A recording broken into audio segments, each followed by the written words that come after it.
I have spent years trying to find a rational explanation for what happened that afternoon. I have run through every possibility: stress, exhaustion, an overactive imagination, audio illusions caused by an old house settling into itself. I have tried all of them. None of them hold up. And at this point, I've accepted that some things don't have clean answers. Some things just stay with you, unresolved, like a splinter buried too deep to reach. I was 18 years old. It was a Thursday in late October, the kind of gray, still afternoon where the light outside looks like it's already given up on the day. I was sitting at my desk in my bedroom upstairs, headphones around my neck, working through a paper that was due the following morning. The house was quiet. My Aunt Claire, who I lived with at the time, had left earlier in the day. I had watched her go. I had heard the front door shut. I was completely alone, and I was fine with that. I actually liked the quiet when I was trying to focus. I had been working for about 2 hours when I heard her voice. It came from downstairs, clear and sharp, the way voices carry in a house that's otherwise completely silent. She called my name once, just my name, nothing else. The kind of call that means come here, not an emergency, not panic, just come here. I pulled one side of my headphones off my ear and called back. Yeah, no answer. I waited a few seconds, then turned back to my paper. Maybe I had imagined it. I was tired, and tired minds do strange things. I went back to my work, then she called my name again. Same voice, same tone, same volume. Exactly the same, actually. And something about that nagged at me even then, though I couldn't explain why. I pushed back my chair and called down the stairs. What do you need? Nothing came back. I stood at the top of the stairs, one hand on the banister, listening. The house was silent. I went downstairs. I came off the last step and looked around the living room. Empty. I checked the kitchen. Nobody there. I went down the short hallway and looked into the bathroom. Nothing. I even glanced out the front window to see if Claire's car was in the driveway. It wasn't. I was starting to feel something I didn't have a good word for yet. I called out her name, just to hear something respond, just to prove to myself that someone was there, and she answered. Her voice came from the basement. I stood at the top of the basement stairs and stared at the door. The light underneath the door was off. That struck me as immediately wrong. Claire never went into the basement in the dark. Nobody did. It was an old basement with exposed pipes and a low ceiling, and it was not a comfortable place even with the light on.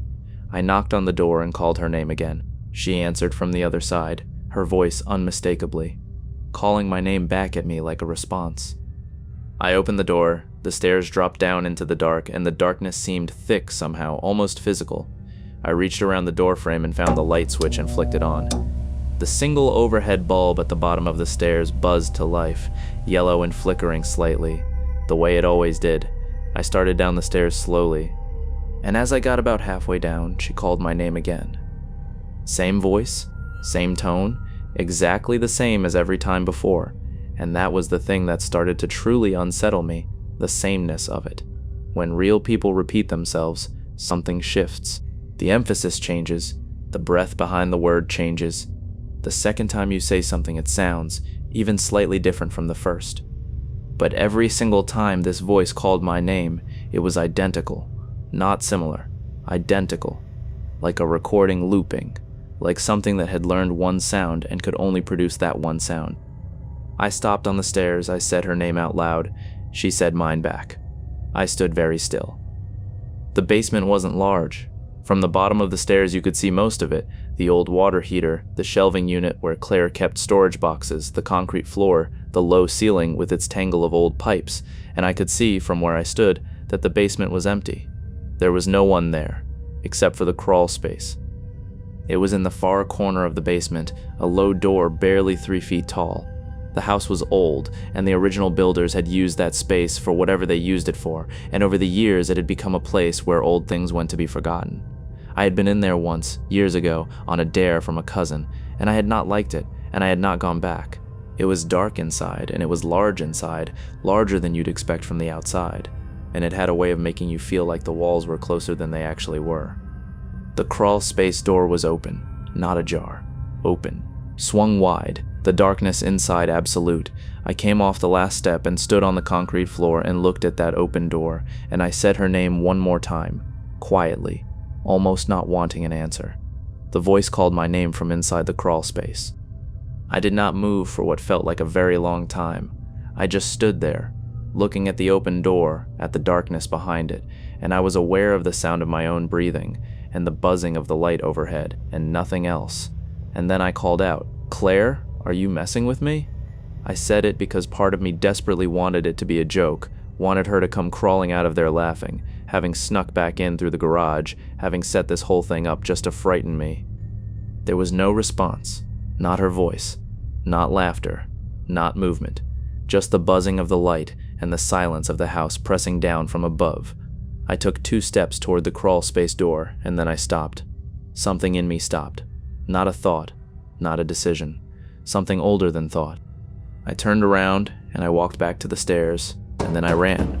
I took the stairs fast, burst through the basement door, slammed it behind me, and turned the lock.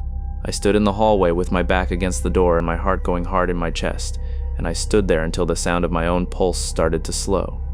Then I went and found the house phone, and I called Claire's cell number. It rang 4 times before she picked up. I could hear the noise of a store behind her voice, the soft background chatter of other shoppers, the distant beep of registers, the muffled shuffle of a busy place. She had been at the grocery store. She had been there for over an hour. She hadn't been home. She hadn't been anywhere near home. She thought I was playing a prank on her. I spent nearly 20 minutes convincing her that I was serious. 20 minutes of her laughing, then being skeptical, then slowly going quiet as she realized something in my voice wasn't right. When she got home with my uncle, I told them everything. They listened and they looked at each other. We all went down to the basement together. 3 of us, lights on, the door at the bottom of the stairs wide open. We crossed the concrete floor and stood in front of the crawl space. My uncle got on his knees and leaned in with his phone light. He swept it across the whole space, back and forth, into every corner. There was nothing inside. No person. No animal. No obvious source of sound. Nothing. He straightened up, dusted off his knees, and said it must have been the pipes. Sound travels strangely through old houses, he said. Plumbing can create sounds that are very close to voices. I nodded and said nothing. But here's the thing about pipes. Pipes crack and moan and hiss. They do not call your name. They do not call your name 6 separate times, in the voice of someone you love, in exactly the same tone, with the same exact breath and pitch and weight each time. Pipes don't answer when you answer back. They don't go quiet the moment you approach. Whatever was in that basement heard me coming down the stairs. It led me down, step by step, level by level, closer and closer to that open door in the corner of the room. And when I stood only a few feet away from that door, it stopped calling. It stopped because it didn't need to call anymore. I was already there. I was already close. Whatever it wanted, I was seconds away from giving it.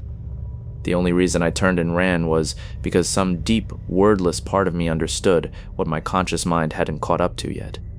I don't know what was in that crawl space. I don't know how it learned to sound exactly like Claire. I don't know how it knew my name, or why it wanted me close, or what would have happened if I had actually put my head through that door and looked inside. I try not to think about that last part too much. But sometimes, late at night, in the kind of quiet that presses in around you, I think about the fact that we never really searched that basement. Not properly. My uncle swept a phone light around a crawl space for 30 seconds and called it done. We locked the door when we came back upstairs and nobody suggested going back. And sometimes I think about whether whatever was in that house was only in the basement, or whether by the time we came back downstairs together it had already moved,